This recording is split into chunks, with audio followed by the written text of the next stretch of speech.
Welcome to the 6 o'clock evening news on the CCCP network. Tonight we will be discussing the terror that dictator Joseph Stalin has caused in the Soviet Union. You may have heard horror stories of people being sent to gulags and their terrible lives there, if they even survived. Either way, you have heard of Joseph Stalin, and tonight we are going to give you an inside look on the dictator himself. We were able to smuggle the following footage out of the Soviet Union before our reporter was taken to a gulag. As you can see, Stalin is a tyrant, and we have information that Stalin has not only imprisoned millions of people, but he may have murdered more. Tonight, we will review the facts, the myths, and the truth about dictator Joseph Stalin. Born in Georgia in 1879. My parents were not rich, but I worked very hard to become the man I am now. Stalin's life was one of hardship. His father was an alcoholic and was abusive to the family. He was studying for the priesthood in the Russian Orthodox Church when in 1899 he was expelled from the seminary. Now, many people say that I persecuted religious people, but that is not true. My mother was very religious herself, and I do not know where these lies and rumors come from. He then joined the fledgling Revolutionary Party started by Lenin. This party, which Lenin called the Bolshevik Party, later became known as the Communist Party. Stalin worked into a position of trust with Lenin, often by killing the dissenters and robbing and murdering.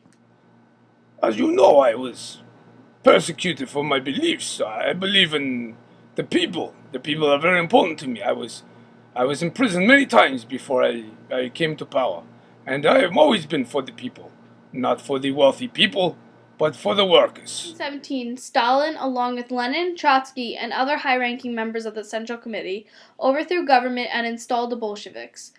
Lenin rewarded Stalin's apparent loyalty by appointing him General Secretary of the Bolshevik Party. In 1922, Stalin was able to use this position to surround himself with supporters and allies.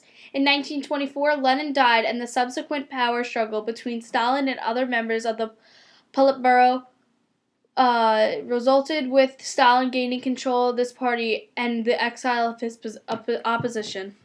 I became the General Secretary of the Communist Party, and I know that people say I did many bad things. That's not true. What happened is the men that ran the party were corrupt, and I had to force them out, which is what I did. Some sacrifices had to be made, and I was willing to make those sacrifices for the greater good of the Soviet Union. Stalin, in the run-up to World War II, first attempted to build an alliance with France and Germany, and in that failed. He signed a non-aggression pact with Hitler in Germany. This non-aggression pact established Soviet spheres of influence over Eastern Europe, especially Poland. Prior to the war, Stalin was accused of the deaths of tens of thousands of Poles.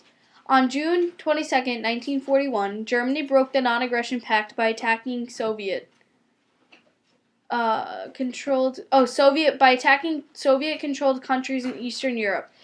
After Germany attacked the Soviets, Stalin formed an alliance with England and America. You may not know, but I am very good friends with President Roosevelt and Prime Minister Churchill.